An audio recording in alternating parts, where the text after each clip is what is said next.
All right, so let's go to the Robovan. The Robovan. So Elon started by calling it the Robovan. Robovan would be probably the normal pronunciation, but Elon likes to have goofy, funny things. Can I just say it's not a van?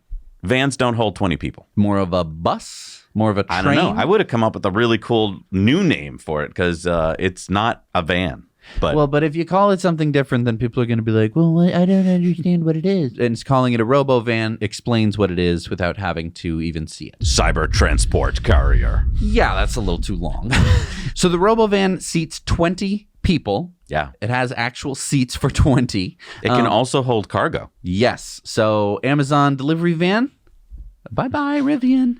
Because, no drivers needed. No, I mean, Optimus could deliver the packages. It's got this really cool low platform, which means easy on and off. And a bunch of our viewers said no child seat is needed when you have something like this. Because do you see child seats on trains or buses? No. But trains are supposed to not crash into something. And if they do, it's supposed to either be horrific or the train just keeps plowing through the thing. Well, how about buses? We've just gone, well, I don't know. I think when you get to this level of passengers, NHTSA doesn't have the same requirements. So I think that's Really? how you get around having to have car seats. Really? Yeah. I mean, even if you did put car seats in it, it'd be much easier to put a car seat in this huge open air thing as opposed to having to cram it in the back of your car. Yeah, I suppose. Mandy said, what inspired the design? And Elon said Art Deco trains. I think this must have been really fun for Franz to have a new design element. Imagine Elon comes in one day, he's like, Cybervan, make it happen, right? And he's like, oh, not another triangle. Well, I mean, imagine if GM was trying to make a Robovan. They'd be like, we need to make a Robovan, so it's got to look real cool. And then he would have made this, and they'd be like, well, that's crazy. You can't make it look like that. We need big, friendly headlights that look like eyes. How is this going to be in the next Cars movie? Brian says, thank you, Tesla team and Elon Musk, for boldly breaking into a new design language for this epic and ahead. Robovan is an absolute amazing and stunning work of art and engineering. The world changed today, and may it inspire a generation. Elon said, thanks. The view from the inside is one of extreme openness with visibility in all directions, although it may appear otherwise from the outside. Yeah, when I first saw it, I thought there was absolutely no windows. And then you go inside and you see that there are. Elon said the unusually low ground clearance is achieved by having an automatic load leveling suspension that raises or lowers based on smooth or bumpy road conditions. Wait, so it's auto load leveling? Yeah. Because I was wondering how the Robovan has such a low ground clearance, but it's sort of like a bus. Right. You know, you see the buses, they pull up and then they kneel, they go, Yeah, but almost every bus I've ever seen, you have to climb upstairs. And that means you need a whole special contraption to get handicapped people on and off at the buses. That means as you get older, it gets harder and harder to get up and down onto buses. This was not a bus in that sense. It's just a walk on. And they could even have some kind of ramp that comes out. That would be really cool. That would be cool. Now, if you're wondering where passengers are going to store all their bags and packages, the front and rear both have storage areas. I mean, that would be cool to have Optimus come along and pick it out and be like, here's your bag, sir. Elon said this is the actual interior of the Robobus/van. See, he's changing the name of it already. It's now Robobus. Meant to feel like a spaceship. And as Franz says in this clip from Techie Danny, Tesla has only been working on Robovan for a very short amount of time. Here he says days. Yeah, I think Robovan is actually what delayed the We Robot event from 8/8. Remember, that was the original date in August. And then Elon pushed it back to 10/10. I think Elon wanted to show off the Robovan, and Franz and team needed more time to get it presentable. I totally agree. How about the Robovan as a Tesla service van? Here we see Optimus changing a tire on a Tesla that he obviously just got out of the Robovan. And yeah, you can hold a lot of tools and parts in the Robovan, which would make it an excellent service vehicle. But not just that. How about the Robovan as a school bus for children? I mean, we are huge advocates for electric school buses here on the show because we hate diesel fumes being anywhere near children. Having a 20-seat Robovan school bus could be awesome.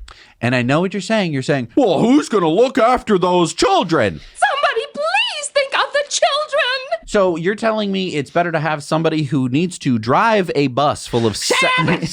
Yeah, they need to drive a bus with 70 children on it, and then all they have at their disposal is a big mirror.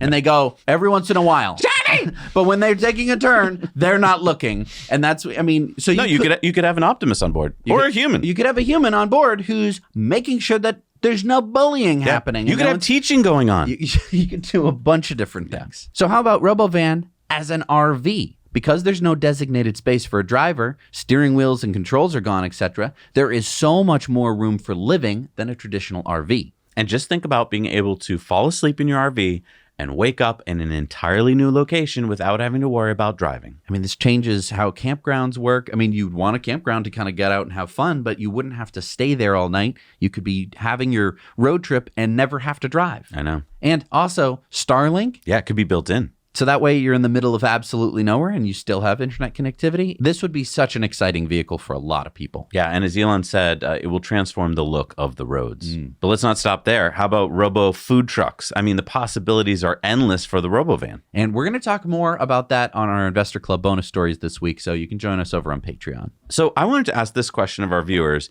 I think Robovan would be great in the boring tunnels, except for the fact that I think boring tunnels are probably too small in diameter at the moment. Not to say that they couldn't make them bigger, but I feel like even if this could physically fit, it's probably too tight a fit. Now, I just want to say, Robovan has been in the mind of Elon Musk for a while. When we first saw the Boring Company presentation, we saw Robovans. Now, they didn't look Art Deco. They looked like they were entirely glass, but that was mainly for the presentation. But I just want to say, knowing a lot more now about trailers and stuff, this is obviously 8 feet wide or very close. Sure. And if a boring tunnel is 9 feet in diameter at the widest, when you put the road in, I just don't think physically it will fit. I think that they will come up with, I mean, Maybe again, a smaller version of Robovan? yeah, you could do it a million different ways, but I'm saying if you could fit anywhere close to 20 passengers per Robovan, this is going to completely change the way that we've been currently thinking about the Boring Company. Because up until now, everyone's going, well, it doesn't transport enough people. The throughput's not enough. And you're right. In a Model Y, driving down the thing, the number of people you can fit in it is like 3, maybe 4, because right now they have safety drivers. Even if you took out the safety drivers, we're talking 4, maybe 5.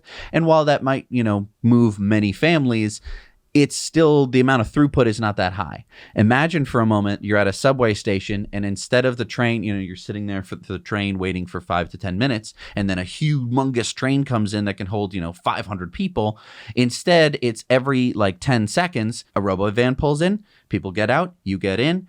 Next Robovan comes in, people come out, you get in. And so it's a lot more like an elevator in that sense, where the throughput is going to continually be high because you can still fit 20 people at a time. So as people walk onto the platform, you're probably going to get an empty Robovan most of the time. Remember, we just talked to the CEO of Lit Thinking. There's a product that they make that I think will be perfect for this. If you haven't seen our interview, by the way, go check it out. We'll put it right here. But I think that Robovan for Boring Tunnel, they're just made for each other. And if it gets used almost nowhere else, it's going to be in the Boring Tunnel for sure. Now, this was part of the We Robot presentation. Elon said so much green space potential in cities when vast parking lots aren't needed. And so we can see here, like Dodger Stadium going from surrounded by parking lots to surrounded by parks. Mm-hmm. And I think that it's really smart for them to show parks because visually you get to see what has been sort of taken back. But it could be schools. It could be apartments. It could be lots of things. I mean, to use Dodger Stadium as an example, I think it would start to look a lot more like Fenway Park, where, I mean, I'm not going to say that Fenway Park is perfect in terms of parking. It's not. But when everybody can kind of get on Robovans to get out of the city, and the park wasn't built in the middle of the city kind of grew around it, and it naturally kind of flows, I think it's going to be a lot better for specifically Dodger Stadium. But Dodger Stadium is not unique. No, and I mean, Fenway Park is a beloved park because it is part of the city, whereas Dodger Stadium, sorry to say it, I love the park itself, but it's not part of the city. It's cut off from the city. You're not going to be walking past and be like, oh my gosh, we're right next to Dodger Stadium. Unless but now you're it could on be. some weird hike through LA. Exactly. But now with a greenway, it could be. It's really exciting. Exactly. Hey, everybody. Thanks so much for watching Now You Know Clips. You can watch full episodes of Tesla Time News on Tuesdays and in-depths on Fridays. Just click the link down below and head over to the Now You Know channel.